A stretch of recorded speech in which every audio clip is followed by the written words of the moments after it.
하나님 말씀은 마가복음 10장 32절에서 34절 말씀입니다. 마가복음 32절에서 34절까지 봉독해 드리겠습니다. 예루살렘으로 올라가는 길에 예수께서 그들 앞에 서서 가시는데 그들이 놀라고 따르는 자들은 두려워하더라. 이에 다시 12제자를 데리시고 자기가 당할 일을 말씀하여 이르시되 보라, 우리가 예루살렘에 올라가노니 인자가 대제사장들과 서기관들에게 넘겨지매 그들이 죽이기로 결의하고 이방인들에게 넘겨주겠고 그들은 능욕하며 침 뱉으며 채찍질하고 죽일 것이나 그는 3일 만에 살아나리라 하시니라. 아멘.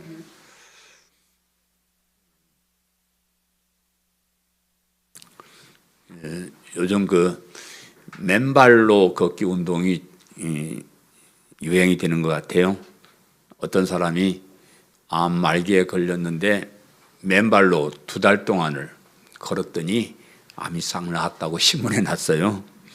그래서 암에만 좋은 게 아니고 당뇨병, 혈압, 또 별별 병이 다 좋대요. 그냥 틈만 있으면 가서 맨발로 걸으시면 되는데 그래 저도 맨발로 그냥 한번 걸어볼까 하다가 그 책이 나와 있더라고요. 그래서 맨발로 걷기라는 책을 한 권 사다가 이제 읽었는데 그 책을 읽으니까요 진짜 걷고 싶은 마음이 더 생겨요. 왜냐 그러니까 거기에는 그 과학적으로 맨발로 걷는데 좋은 점들 그런 것을 쫙 기록하고 또 사람들이 간증을 해요. 이 사람 저 사람이 나는 이렇게 걸어서 이 병이 나왔다 저 병이 나왔다 이렇게 간증들을 하니까 어이구야 당장 나가서 다 때려치고 혈압약 당뇨약 다 끊어버리고 내가 이 맨발로 걸어야지 이런 생각이 들더라고요.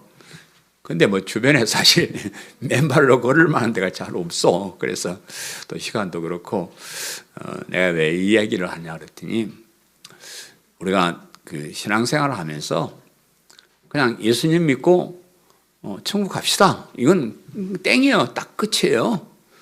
그게 전부예요. 사실은 전부인데 왜 매주일 와서 이렇게 여기저기 뒤져가면서 성경을 공부하고 또 공부하고 하느냐 그러면 그렇게 해야 확신이 생겨요. 확신이 생겨요. 성경 공부를 많이 안 하고 설교를 잘 안 듣고 그냥 교회 왔다 갔다 그러면 어느 날 그냥 때려치고 싶은 생각이 그냥 그만두자. 왜냐 그러니까 확신이 없으니까 뭘 알아야지. 그래서 여러분 설교를 좀 듣기 싫어도 자세하게 들으셔요. 자세하게 들으시고 오늘 듣다가 놓쳐버린 사람 있으면 꼭 홈페이지에 들어가서 그 설교를 한두 번씩 들으셔요. 저는 3번, 4번씩 들어도 재미있습니다. 이게 설교가 좀 어렵다 보니까 2번, 3번 반복해 들으면 더 은혜가 돼요. 진짜요. 내가 경험해 보니까 여러분 설교를 오늘 좀 딱딱하고 이런 것까지 공부해 이제 이런 말이 돼서 내가 예비적으로 드리는 말씀이야. 그렇지만 들어야 된다. 참 우리가 그 신앙생활을 한다는 건요, 이건 사실 기적입니다. 제가 이제 이 동네 와가지고 30년이 다 됐잖아요. 만 29년 지금 6개월에 7개월 차인데 이 동네에 와서 동네 사람들 전도하려고 많이 애를 썼잖아요. 어떤 사람은 10년을 기도해가지고 교회 온 사람도 있었어요. 10년을 기도해서 교회 왔는데 한 1, 2년 다니다가 그냥 때려쳐 버리더라고. 그래 참 그게 힘드는구나. 오늘 아침 교회 오다가 어떤 분을 만났는데 이제 이름 대면 알만한 사람인데 그 아이들은 우리 교회 나오다가 이제 장성해서 다른 데 결혼해서 가버리고 그 부모님이 우리 동네에 계속 살아요. 그 사람이 이사 올 때 그분의 누님이 따라와서 저에게 부탁을 했어요. 우리 동생인데 이 가족 좀 예수님 좀 잘 믿게 좀 인도해 주십시오. 그래서 이제 아이들은 이제 교회 다니고 그랬어요. 근데 아버지는 교회 안 다니고 지금도 어슬렁어슬렁 온 동네를 다니는데 오늘 아침 만나서 왜 이러겠어? 얼른 교회 갑시다. 내가 그랬더니 그분이 하는 말이 아니 이렇게 좋은 날 단풍놀이를 가야지. 나랑 단풍놀이 갑시다. 단풍놀이 가야지. 그 껌껌한 구석에 가서 그 뭐하요? 내가 오늘 꼬시켜가지고 단풍놀이 갈 뻔했어. 이렇게 교회를 온다는 것 아무나 와지는 게 아닙니다. 또 끝까지 우리가 믿음을 지키는 것 아무나 그렇게 하는 게 아닙니다. 우리가 많이 배웠지만 하나님 택한 백성 참 우연히 어쩌다가 이렇게 됐는데 세월을 이렇게 지나고 보면 하나님이 특별히 나를 지정해서 부르시고 선택하시고 어떤 많은 사연들을 통해서 내가 예수님을 믿게 해주셨다. 참 기적적인 일이 일어나고 있는데 이것을 우리가 소중하게 여기고 끝까지 여러분 믿음을 지키셔야 된다. 제 소원이 그거예요. 제가 여러분에게 바라는 거 원하는 거 그런 거 없습니다. 여러분 한 사람 한 사람이 정말로 올바른 신앙을 가지고 끝까지 믿음 생활하다가 천국에서 만나는 것이 제 소원입니다. 그런 마음으로 오늘도 좀 딱딱하지만 설교를 한번 들어봅시다. 들어보시죠. 오늘 이 본문은 예수님께서 그 자신이 십자가에 죽었다 살아날 것이라는 순환예고라 그러는데 그 순환예고를 세 번째 이제 이렇게 하신 말씀이에요. 순환예고가 우리가 앞에서 배운 게 첫 번째 있었고 두 번째 있었고 이제 세 번째 예고하신 말씀이 기록되어 있는데 오늘 이제 순환예고를 하는 말씀에 예루살렘으로 올라가는 길에 예수께서 그랬어요. 이제 지금 예루살렘으로 올라가는데 예수님께서 이런 말씀을 하셨다 이 말이고 그 말씀 중에 보라 우리가 예루살렘에 올라가노니라고 이렇게 말씀을 하셔요. 그래서 첫 번째와 두 번째 예언하신 그 순환의 예언이 지금 예루살렘으로 올라가면서 실행되고 있다는 말이에요. 점점 더 가까이 왔다 그런 말이에요. 그리고 다시 한번 내가 예루살렘에 올라가면 이렇게 고난을 당하다가 죽임을 당하고 다시 살 것이다. 이제 그것을 세 번째로 마지막으로 이렇게 예고하시는 그런 말씀입니다. 그래서 오늘 이 설교 제목이 보라 우리가 예루살렘으로 올라가노니. 보라 우리가 예루살렘으로 올라가노니.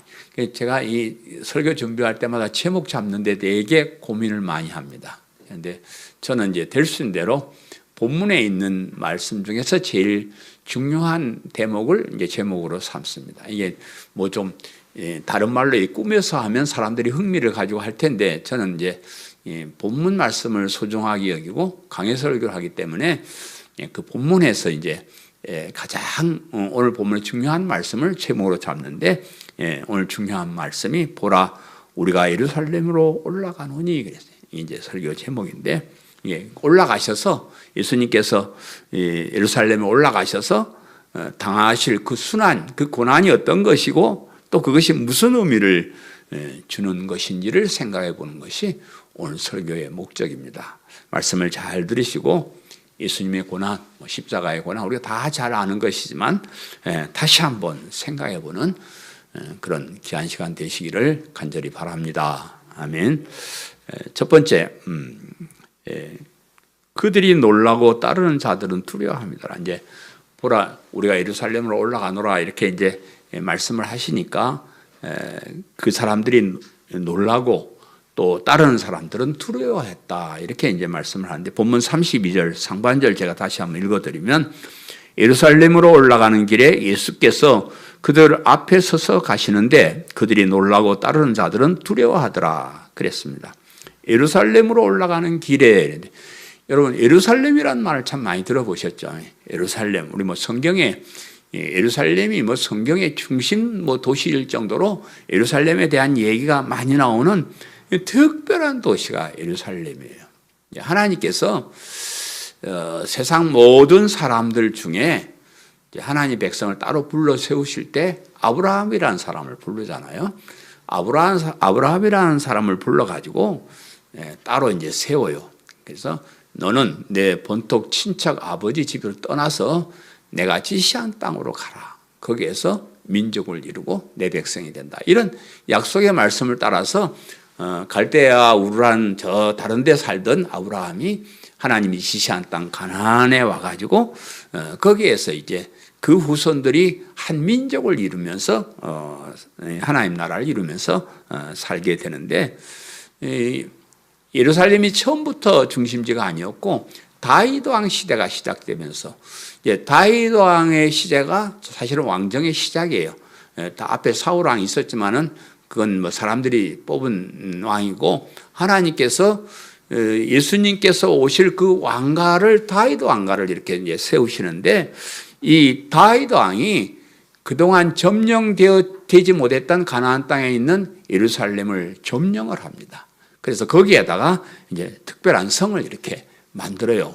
그리고 그 다윗 왕의 아들 솔로몬 때가 되어서 거기다 성전을 이제 짓게 됩니다. 처음으로 성막이나 이런 데서 하다가 큰 아주 거창한 성전을 그 예루살렘에 세워가지고 하나님의 백성들이 그 예루살렘 성을 중심으로 또 그 예루살렘의 성전을 중심으로 거기에서 하나님을 섬기며 하나님 나라를 이루면서 살고 있는 뜻깊은 도시가 예루살렘이라는 그런 도시입니다. 이 예루살렘의 역사가 매우 길고 복잡해서 짧은 시간에 이거 다 설명해 드릴 수는 없습니다. 그런데 다만 예루살렘에 있는 성전을 중심으로 여호와 하나님을 섬기는 사람들이 살았던 아주 뜻깊은 도성이다 하는 것만 여러분 기억을 하시길 바라요. 그런데 이제 하나님께서 예루살렘을 하나님만 섬기고 하나님의 뜻을 따라서 그렇게 살아가는 사람들을 위해서 세웠는데, 여기에서 뜻밖의 세 가지의 종교가 나오게 됩니다.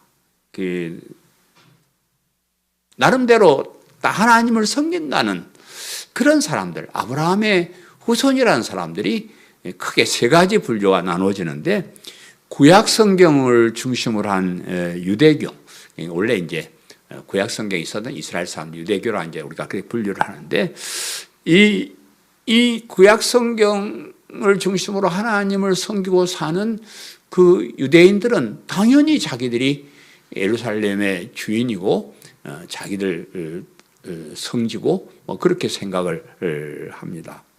그리고 우리 기독교도 우리는 이제 구약 성경과 아울러서 신약 성경까지 이렇게 믿고 따르는 그런 사람들이고, 신구약 성경 중심이다 예루살렘이에요. 그리고 예수님의 활동 무대도 다 예루살렘으로 그렇게 시작됐어요. 우리가 지금 유대인들 유대교 그래서 별로 좀 안 좋아하지만은 하나님께서 그 유대인들 유대교 그런 걸 통해서 우리 기독교가 나오게 됐기 때문에 나름 그런 의미가 있는 것이고요.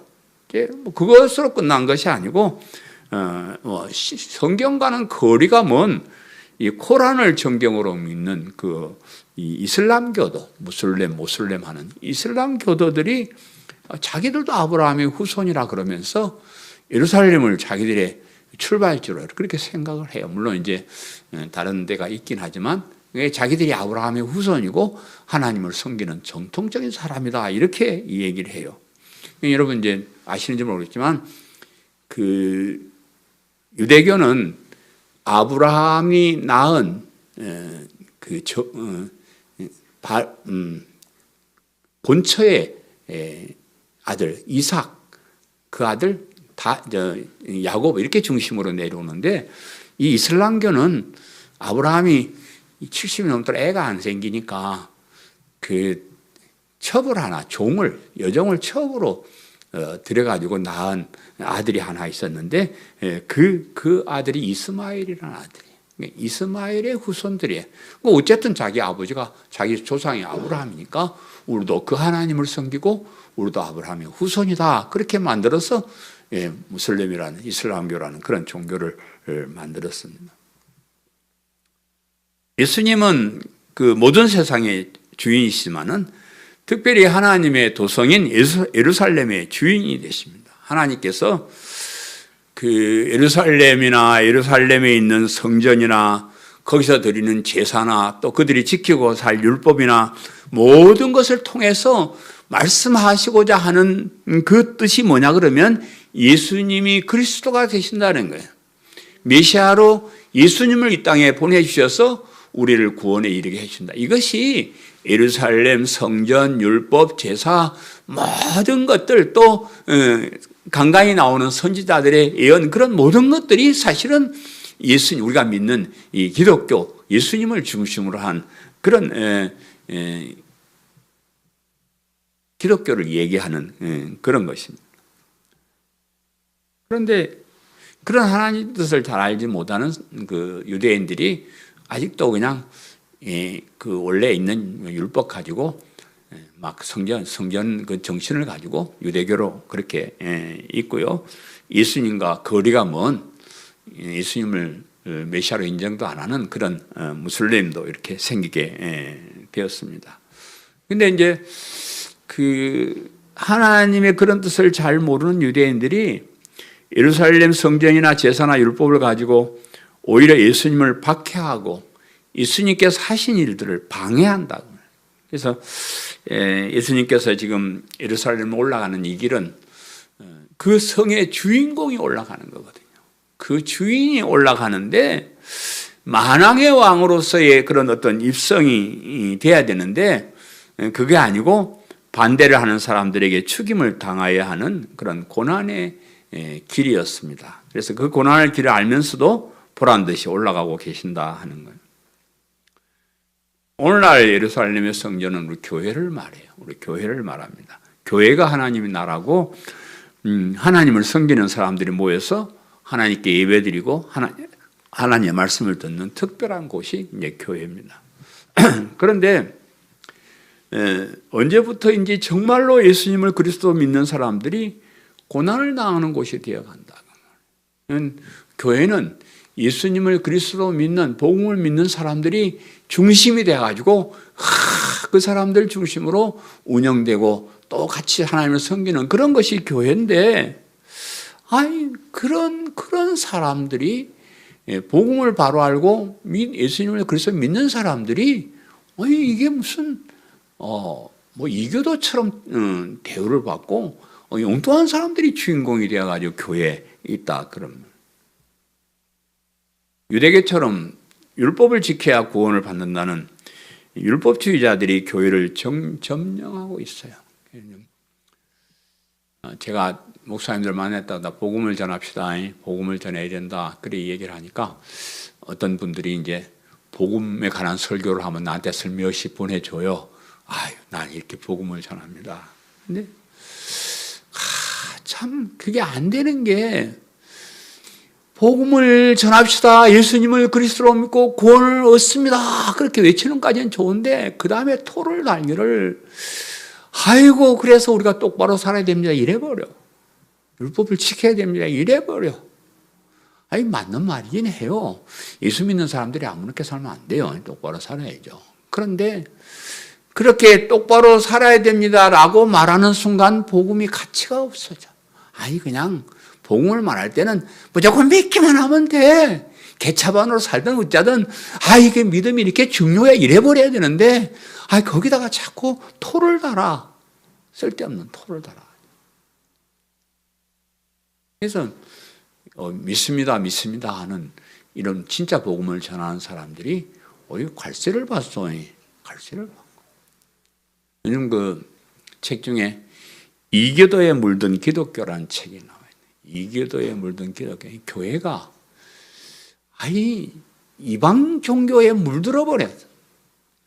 교회는 예수님의 십자가의 복음만 확실하게 전해야 되는데 이게 기독교인지 뭐 다른 종교인지 모를 정도로 이상하게 답답한 거를 다 갖다가 이것에 집어넣어. 뭐 바르게 살기 운동본부인지 잘 살기 운동본부인지 뭐 신비체험 운동 뭐 쓸데없는 거 갖다가 막 집어넣어가지고 사람들이 교회를 볼 때 이게 기독교 맞소? 이교도 아니요? 이건 잘못된 거 아니요? 이렇게 이제 주장하는 책이 이교도에 물든 기독교라는 그런 책이. 다른 이교도나 이단에서 온 잡다한 것들을 가지고 정통 기독교를 박해하고 있는 그런 지경이에요. 여러분 그런 거짓 선생들, 이단들이 여러분 주변에 많이 있습니다. 시시탐탐 여러분을 노리고 있습니다. 그래서 여러분 정말로 복음으로 무장을 하지 않으면 그냥 쉽게 넘어가기 넘어가게 되는 거예요. 그래서 이제 오늘날 예루살렘으로 올라가자 하는 것은 그런 고난을 당한다고 해도 바른 진리의 길을 가자 그 말이에요. 바른 진리의 길을 가자. 우리 세상에서 뭐 얻는 거 없고 사람들에게 박수 받지 못한다고 할지라도 복음을 믿는 이 진리의 길로 가자. 고난의 길로 가자. 이런 하나님께서 이스라엘 통해서 예루살렘 성전을 통해서 구약 성경 말씀을 통해서 율법이나 제사를 통해서 우리에게 주시고자 하는 그 예수 그리스도의 십자가의 복음으로 돌아가자. 그것을 지키면서 살자. 이런 걸로 우리가 받아들입니다. 그 다음에 그들 앞에 서서 가시는데 그랬어요. 예수님께서 제자들 앞에 서서 예루살렘으로 올라가시기 시작을 했다. 그런 말이에요. 뭐 보통 보면 늘 스승이 앞장서고 제자들이 뭐 똘똘 따라가는 게 이제 보통 그렇게 해요. 그런데 오늘 특별히 예수님께서 앞장서서 가시는 것을 얘기하는 것은 이 길이 평소에 사람들이 보통으로 가는 그런 길이 아니고 특별한 길이기 때문에 이런 표현을 쓴 겁니다. 예수님께서 앞서 가시는 그 길은 고난의 길이고 죽음으로 가는 길이었기 때문에 그렇습니다. 고난의 길을 가면서 죽음의 길을 가면서 앞장서서 먼저 간다는 것은 참 힘든 일일 거예요. 여러분 그렇잖아요. 우리가 뭐 무슨 모임 있을 때 가서 맛있는 거 먹고 재밌게 놀고 그러면 내가 먼저 가야지 이렇게 하지만은 뭐 가서 고생하고 힘들고 그러면 막 마지못해서 저 뒤에서 질질 이제 끌려가거나 뭐 가다 말거나 그렇잖아요. 그런데 예수님께서 다 그런 엄청난 고난의 길을 가시면서도 다 앞장서서 앞에 먼저 이렇게 가시더라 하는 겁니다. 예수님께서는 이 고난의 길이 하나님께서 정하신 길이고 하나님의 백성을 구원하기 위해서는 반드시 가야만 하는 그런 길임을 예수님은 알고 계셨습니다. 그래서 비록 힘들고 험한 길이지만 하나님의 백성들에게 너무나 소중한 일임을 아셨기 때문에 이렇게 앞장서서 고난의 길을 간다는 거예요. 그래서 우리가 신앙생활하는 것이 역시 고난의 길이지만 그런 확신이 있어야 돼요. 이 믿음을 가지는 것이 우리에게 꼭 필요한 것이다. 정말로 소중한 것이다. 이런 확신이 있을 때 우리도 어렵지만은 이 길을 앞장서서 갈 줄로 믿습니다. 그들이 놀라고 그랬어요. 예루살렘에 올라가는 길에 예수께서 그들 앞서 가시는데 그들이 놀라고 따르는 자들은 두려워하더라 그랬습니다. 여기 이제 본문에 그들이 누구인지 본문에 설명하지 않지만 대부분 주석가들은 그들은 예수님의 제자, 12제자를 말하는 것이라고 해석을 합니다. 예수님의 제자들이 앞장서 가시는 예수님을 보고 놀랐다. 왜 놀랐을까? 그건 잘 모르는데 아마도 이제 그 옛날에 예수님께서 하셨던 말씀이 이제 생각이 나는 거. 이거 봐라, 이제 진짜 하네. 진짜 이제 그 길을 가네. 이런 생각 때문에 놀랐을 것이다. 그렇게 생각해요. 예수님의 제자들이 예수님께 이제 앞에 2번씩이나 예수님의 순환의 예언을 들었습니다. 그 순환의 장소가 예루살렘이라는 것도 미리 말씀을 하셨어요. 내가 이제 예루살렘에 올라가면 거기서 죽임을 당하게 될 것이다. 이건 2번째 이렇게 다 첫 번째, 2번째 다 이렇게 말씀을 하셨는데 그런 얘기를 듣긴 들었지만 제자들은 그걸 별로 심각하게 듣지는 않은 것 같아요. 뭐 설마 그런 일이 일어나겠는가? 또 정말 그런 일이 있겠는가는 확신이 없어서 그냥 듣는 것으로 끝났던 것으로 이렇게 보이는데, 그러니까 그것도 그럴 것이 지금 예수님 지금까지 우리가 마가복음 쭉 배우면서 살펴봤지만은 예수님은 악한 귀신도 쫓아내시고 불치의 병도 고치시고 사람의 능력으로 불가능한 기적을 행하시는 그런 분이고요. 또 예수님 자신이 내가 하나님이다, 내가 하나님의 아들이다 이렇게 말씀을, 내가 메시아로 왔다, 내가 구원자다 이렇게 말씀을 하시는 그런 분인데, 그렇게 말씀하시는 분이 하자는 사람들에게 붙잡혀 가서 죽임을 당한다는 건 그거 있을 수 없는 일이라고 생각을 했을 거예요. 아이고 무슨 예수님이 그럴 필요가 뭐가 있어요? 로마 병정이 잡으러 오면 뭐 해가 기적으로 이렇게 다 죽여버리면 되고 뭐 예수님이 안타까워서 그렇게 당하시겠는가 그렇게 생각을 했어요. 그래서 예수님께서 순환의 예언을 할 때마다 엉뚱한 소리를 해요. 그걸 이제 성경이 기록하는데 첫 번째 순환 예고를 하셨을 때 기억나지만 베드로 사도가 말해요. 예수님 그러시면 아니 되옵니다. 그러면 절대 안 됩니다. 그렇게 하다가 사탄아 물러가라 혼났잖아요. 그게 이제 첫 번째 순환 다음이고, 두 번째 순환 예고를 하실 때 제자들은 그 순환 예고를 듣고도 오면서 길에서 서로 야 너가 대장이야 내가 몇 등이냐 요거 누가 크냐고 논쟁했던 기사가 거기 이렇게 실려 있는 거예요. 예수님 지금 죽으러 간다는데 그걸 뭘 따져요. 참 철다없이 없는 사람들이 그래 가는 거예요. 오늘도 이렇게 이제 예루살렘에 올라가시면서 곧 다가올 예수님의 순환을 예고하셨는데도 이제 다음 주에 이제 보면 세베대의 아들 야고보와 요한이 예수님께 와가지고 예수님, 있잖아요. 예수님이 왕이 되시면 나는 예수님 오른편에 동생은 왼편에 이렇게 좀 많게 해주십시오. 예수님 왕 되시면 한 사람은 좌의정 한 사람은 우의정 되게 해달라고 그 얘기를 주책 없이 그렇게 하는 거예요. 그냥 그때까지도 그 의미를 잘 이해를 못하는 거예요. 그래서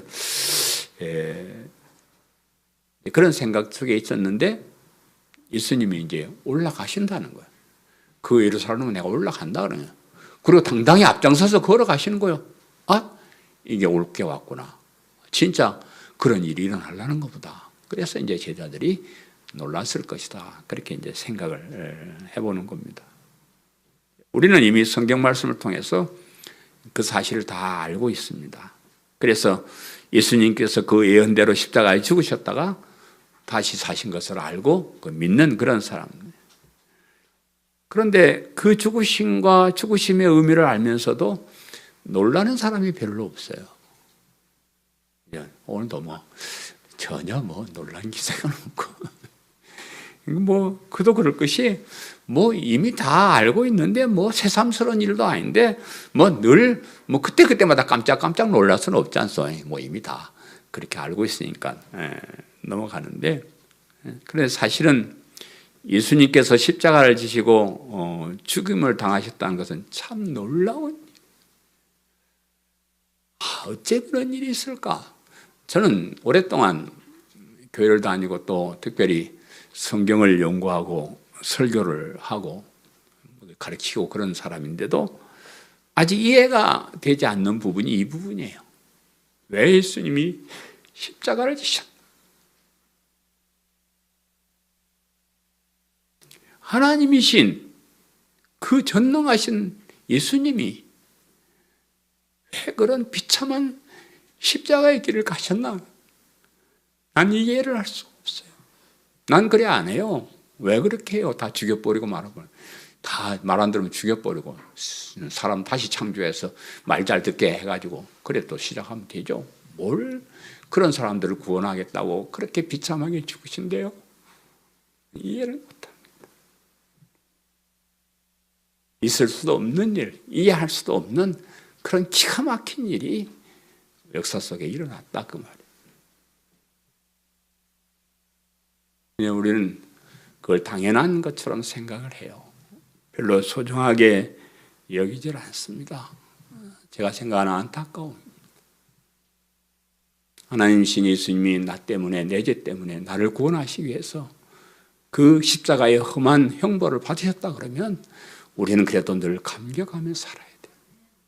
그래도 우리 한때는 십자가만 나오면 눈물이 났어요. 그런 시절이 있었습니다. 이벌레 같은 나를 위해 왜 그렇게 죽으셨나? 그렇게 생각할 때도 사실 있었어요. 근데 요즘은 별로 그러지 않습니다. 여러분 그런 의미를 가끔 한번 묵상하시고요. 가끔은 십자가 앞에 나가서 그 십자가를 붙잡고 한번 생각해 보시고 한번 감격하고 한번 울어야 됩니다. 그래야 우리가 교회 와서 신앙생활하는 거 참 소중하게 여기는.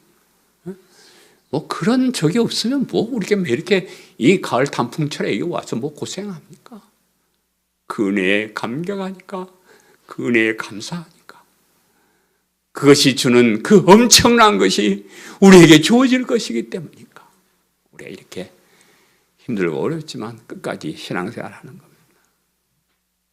이 믿음을 소중하게 여기고 사시는 성도님 되시기를 간절히 바랍니다.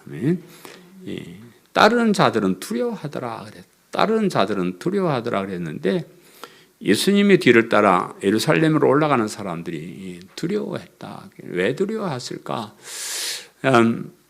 지금까지 예수님을 따라다닌 사람들은 예수님이 계셔서 너무 행복해했을 것 같아요. 그렇잖아요.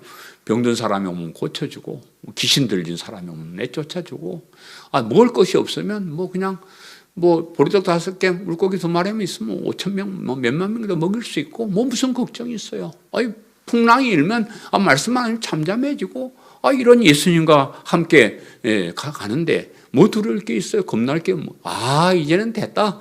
우리가 이제 그 험한 세상 다 버리고 이렇게 정말로 멋있는 삶을 살겠다. 그래서 사람들이 구름처럼 벌떼처럼 예수님 뒤를 따라다니는 거예요. 그런데 그런 예수님이 죽임을 당하신다 그러면 이제 어떻게 되지 이게? 이게 말짱 이제 꽝이네. 계속 그냥 살아계셔서 왕이 되셔가지고 우리를 그렇게 기적적으로 이렇게 인도하시면 참 좋은데 왜 죽으신다나? 그래. 그래서 참 걱정이 되고 그런 거예요. 또 예수님께서 붙잡혀서 사형을 당하시면 분명히 그를 따르는 제자들에게도 화가 미칠 것을 알았기 때문에 두려워하는 거예요. 예수님이 너무 좋아서 따라가긴 하는데 그로 인해서 당할 고난이 이제 두려운 거예요. 예수님 따르는 사람들 이제 다 도망가고 하지만은 어쨌든 예수님을 잡아 죽이는데 예수님 따라다니는 사람들을 그냥 두겠냐고요. 그래서 이제 우리도 어떻게 되지? 우리도 잡혀서 죽을 것이 아닌가 그런 이제 두려움이 있었을 것이고요. 더 나아가서 하나님이신 예수님께서 사람들 손에 죽임을 당한다 그러면 그 후에 성부 하나님이 그 진노하심이 세상 사람들을 어떻게 심판하실까가 두려웠을 거예요. 유대인들은, 이스라엘 백성들은 그런 경험이 참 많아요. 하나님 말씀 안 듣고 까불다가 어떤 때는 흉년이, 이게 가뭄이, 비가 3년 반 동안 비가 안 와서 그냥 모든 사람들이 굶주리고 그런 때가 있었고요. 또 어떤 때는 전염병이 돌게 해가지고 그냥 많은 사람들을 죽이는 그런 것도 역사를 경험을 했고요. 또 이웃 강대국을 붙잡아가 전쟁을 일으켜가지고 전부 다 포로로 잡혀가 버리는 그런 엄청난 경험도 했던 사람들이 이스라엘 사람들이고 그 후손들입니다. 그래서 하나님이신 예수님을 죽인다 그러면 하나님 가만 계실까? 이제 큰일 났다.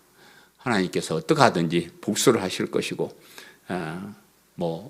우리가 어떻게 도망을 가야 될까? 어떻게 될까? 이제 그런 두려운 마음이 생길 거예요. 사실 이 예수님의 죽으심은 어떤 사람에게는 죄에서 구원받는 근거가 돼요. 그리고 어떤 사람에게는 자신과 후손들이 형벌을 받는 근거가 되기도 하는 거예요. 유대인들이 예수님을 몰라보고 예수님을 십자가에 못 박아야 됩니다. 시위를 하고 그래가지고 결국 십자가에 못 박히게 했잖아요. 그래서 빌라도가 보고 예수님 죄를 찾지 못했다, 풀어주겠다 이러니까 유대인들이 죽여야 된다고, 만약에 그것이 잘못이면 그 죄를 우리와 우리 자손들이 받겠습니다. 그렇게 큰 소리 쳤던 게 성경에 기록되어 있어요. 그리고 나서 실제로 역사를 보면요, 유대인들은 2000년 동안 나라 없이 온갖 다니면서 온갖 서름 다 받으면서 살았어요. 그리고 나치 독일에게 얼마나 그 비참하게 유대인들이 죽음을 당했습니까? 그런 것이 사실은 그 예수님 십자가에 죽게 한 그 벌이에요. 저는 그렇게 봅니다. 그 형벌을 그렇게 받았어요. 그래서 이 예수님의 십자가는 그것을 믿고 따르는 사람에게는 구원의 근거가 돼요. 우리에게는 은혜가 되는 겁니다. 그런데 그것을 믿지 않는 사람들에게는 그것이 멸망의 근거가 되는 거예요. 이렇게 쉬운 방법을 내가 가르쳐주고 온 세상 목사를 통해서 교회를 통해서 이렇게 많이 알려줬는데도 끝까지 예수님 십자가의 복음을 믿지 않는 그 죄는 지옥에 가는 거예요. 영원토록 지옥의 형벌을 받는 그런 근거가 된다. 그다음에 이제 두 번째 대지에 그들이 죽으기로 결심하고 결의하고 그랬죠. 본문 32절 하반절에서 34절에 이에 다시 12제자를 데리시고 자기가 당할 일을 말씀하여 이르시되 보라 우리가 예루살렘에 올라가노니 인자가 대제사장들과 서기관들에 넘겨지매 그들이 죽이기를 결의하고 이방인들에게 넘겨주겠고 그들은 능욕하며 침뱉으며 채찍질하고 죽일 것이나 그는 3일 만에 살아나리라 하시니라.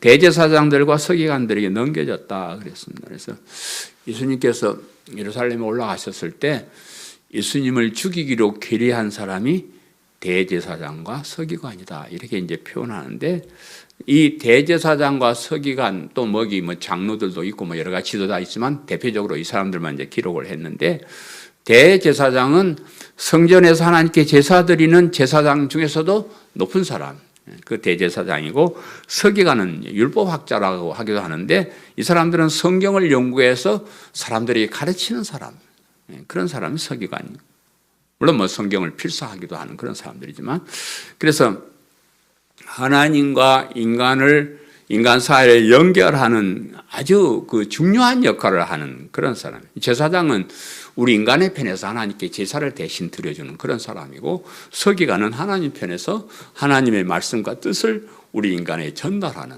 그런 사람이에요. 그래서 오늘날로 치면 이제 저희들도 저는 제사장도 아니고 서기관도 아니지만 그러나 그 역할을 하는 거예요. 제가 여러분을 예배를 집전해서 하나님께 예배를 드리게 하고 하나님 말씀을 대언해서 여러분에게 전하게 하는 이제 그런 사람들을 이제 이렇게 말을 하는데 문제는 이렇게 하나님을 가장 잘 섬기고 하나님 뜻을 잘 알아서 인간들에게 전하는 지도자들이 하나님의 뜻을 알지 못했다는 거예요. 하나님의 뜻과 반대되는 일을 했다 그 말입니다.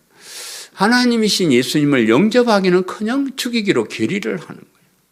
하나님께서 보내주시겠다고 약속하신 메시아를 몰라보고 메시아를 죽이기로 결의를 하는 아예 하나님과 뜻과 정반대로 하는 그런 사람. 그래서 옛날이나 오늘날이나 이 사람들은 하나님의 뜻을 잘 몰라요. 그냥 오히려 반대로 알고 반대로 행하는 사람들이 많아요. 하나님께서 원하시는 뜻이 무엇인지 하나님께서 제시하신 길이 이걸 바르게 알고 따라가야 되는데 그렇지 못한 것이 이제 문제인데 문제는 제가 하나님의 뜻보다는 인간의 욕심을 채우게 하기 때문에 항상 사람들이 인간의 욕심이 많으면 이게 모든 병의 모든 죄의 근원이 돼요. 내 욕심이 많으면 하나님의 뜻이고 뭐고 상관이 없어요. 자기 뜻대로 그렇게 하는 거예요. 특별히 지도자 위치에 있는 사람들이 그 지혜를 이용해서 백성들이 하나님의 뜻을 따르게 해야 되는데 오히려 자기의 욕심을 채우기 위해서 반대로 행하는 거예요. 유대교 지도자들인 대제사장이나 서기관들도 하나님의 뜻보다는 자기들의 욕심을 채리기에 급급했습니다. 오늘날도 교회 마찬가지예요. 자기 욕심 때문에 하나님 뜻을 알지 못할 뻔 알면서도 반대로 설교도 하고 반대로 끌고 나가는 사람들이 많이 있습니다. 성경의 핵심은 예수님의 십자가를 통한 구원입니다. 구약 성경이나 신약 성경이나 그 핵심은 예수님이고 예수님의 십자가이고 십자가를 통한 구원입니다. 그것을 무시하는 사람들은 원인이 딱 한 가지요. 자기 욕심 채우려고, 자기 인기 얻으려고, 자기 만족 얻으려고 하나님 뜻을 무시하고 자기 생각을 얘기하는 것. 이방인들에게 넘겨주겠고 그랬습니다. 당시 이스라엘은 로마의 지배를 받고 있었기 때문에 사형을 시킬 권한이 없었어요. 그래서 이제 사형을 시키려고 그러면 당시에 이스라엘 지배하던 로마 당국에서 이제 사형을 선고를 하는 거예요. 그래서 이제 로마 당국에 갖다 주면서 사형시키라고 그렇게 예수님을 넘겨 주는 겁니다. 근데 당시에 그 이스라엘 백성들은 로마의 이제 속국이었지만은 그래도 하나님의 백성이란 자부심이 있었어요. 그래서 이스라엘 사람들은, 유대인들은 로마 사람이나 헬라 사람이나 이방인들을 개나 돼지처럼 취급해서 인간으로 취급을 하지 않았습니다. 비록 너희들이 우리를 일시적으로 다스리고 있지만 우리는 하나님의 자녀라는 그런 아주 우월감을 가지고 있었기 때문에 개나 돼지 취급하는. 근데 하나님이신 예수님을, 그리스도이신 예수님을 개나 돼지 같은 사람에게 넘겨준다는 것은 참 이거 참 비열한 짓이에요. 자기들이 죽이고 말든지 못 죽고 말든지, 대나 돼지한테 하나님을 넘겨줘가지고 십자가에 못 박게 한다는 것은 참 그런 비열한, 자기들의 욕심을 채우기 위해서 참 그런 비열한 짓까지 하는 그런 사람들이 이 사람. 그들은 능욕하며 침뱉으며 채찍질하고 죽일 것이나. 그래서 이 로마 사람들, 그들은 로마 사람들 말하는데, 로마 총독 빌라도가 이제 사형을 선도하고 사형 집행관들을 이제 내주었을 때 사형수에게 능욕하고 침뱉고 채찍질하고 죽이는 것은 그 사람들이 당연히 하는 거예요. 십자가의 형벌은 가장 흉악한 죄인에게 주는 벌이기 때문에 그런 십자가의 형벌을 언도받은 사람은 침을 뱉든지 좁히든지 아무 상관이 없습니다. 아주 비참하게 그렇게 끌고 와서 이제 죽이는 겁니다. 그래서 참 이런 걸 생각하면 참 너무 가슴 아프기 때문에 제가 이건 설명 안 하려고 그래요. 다만 최고의 정말로 인간으로서 겪기가 힘든 그런 길을 가셨다 하는 것만 제가 말씀을 드린 겁니다. 인간이 당할 수 있는 최고의 그 수치와 고통을 당하면서 죽어야 하는 것이 십자가의 죽음입니다. 그래서 그렇게까지 하시면서 우리에게 이 구원을 주셨다는 거예요. 그걸 우리 늘 기억해야 돼요. 그냥 준 게 아니고, 그냥 남아서 애따 하나 먹어라 던져준 게 아니고, 자기가 가진 가장 중요한 자존심, 수치 이런 것을 다 고통을 당하시면서까지 우리에게 좋은 것을 주셨다. 그 점을 우리가 늘 기억을 해야 될 줄로 믿습니다. 그는 3일 만에 살아나리라. 예수님이 죽으심으로 모든 게 끝났으면 우리는 여전히 절망 가운데 살아야 돼요. 그러나 예수님의 죽으시면 다시 살아나심으로, 그것도 신비한 몸으로 부활하심으로 우리에게 소망을 주셨다는 겁니다. 우리도 죄로 인해서 비록 이 세상에서는 비참하게 죽어가야 되지만은, 그러나 예수님을 그리스도로 믿는 사람들에게는 그 죽음 뒤에 부활과 영생, 영원한 하나님 나라를 주셨다. 그런 소망을 우리에게 주셨습니다. 우리가 이 땅에 살면서 예수님처럼 그래 고난당하지는 않았어요. 그런 사람은 아무도 없습니다. 그러나 또 나름대로 또 어려움도 당하고 또 그렇게 살아가는 그런 길이에요. 그렇지만 우리가 당하는, 예수님을 믿는 믿음으로 말미암아 당하는 그 고통에 비하면 우리가 받을 영광은 너무 엄청나다는 것을 늘 기억하시기를 간절히 바라고요. 어려움을 당할수록 또 딴 생각이 들수록 이 장면을 늘 기억하세요. 예수님의 십자가, 부활, 그로 인한 나에게 오는 영원한 천국의 그 영광스러운 모습, 그것을 기억하시면서 끝까지 믿음을 지키고 신앙생활 잘 하시기를 간절히 바랍니다. 사랑하는 성도 여러분, 우리 예수님께서 우리가 받을 죄의 형벌을 대신 받으시고 비참한 모습으로 십자가를 지셨습니다. 그로 인해서 우리가 죄사함을 받고 지옥의 형벌을 면하고 부활과 영생의 영원한 천국 백성이 되었습니다. 이 진리를 믿는 믿음을, 이 복음을 믿는 믿음을 끝까지 잘 지키시기를 간절히 바랍니다. 어떤 유혹이 와도 어떤 시련이 와도 이 믿음만은 끝까지 지켜서 영원한 천국 백성들이 다 되시기를 간절히 바랍니다. 아멘. 말씀을 생각하면서 통성으로 기도하겠습니다. 하나님, 이 벌레 같은 보잘것없는 나를 대신해서 십자가에 죽으신 그 은혜를 생각합니다. 우리가 이 땅에 살아가면서 그런 것을 잊어버리고 살 때가 참 많이 있었지만은, 그러나 다시 한번 그 십자가를 기억하면서 그 은혜를 생각합니다. 그 은혜에 감사하며 감격하며 어떤 고난이 오더라도 끝까지 믿음을 지키고 주님 나라를 바라보며 사는 저희들 되게 도와주옵소서. 말씀을 생각하면서 통성으로 기도하겠습니다.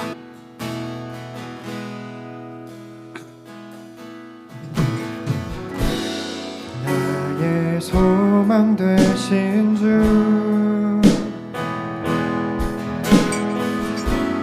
주를 바라봅니다.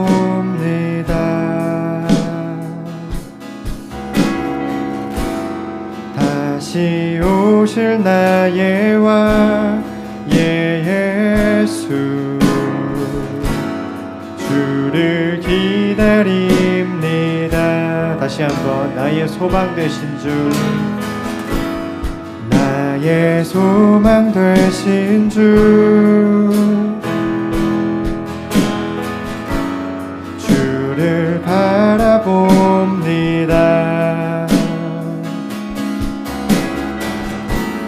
다시 오실 나의 왕 예수, 주를 기다립니다. 밤이나 낮이나 어제나 오늘도 영원히 주만 찬양해.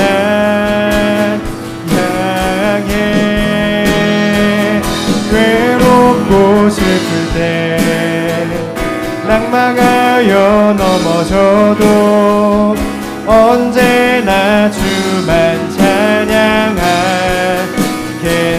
밤이나 낮이나 밤이나 낮이나 어제나 오늘도 영원히 주만 찬양해.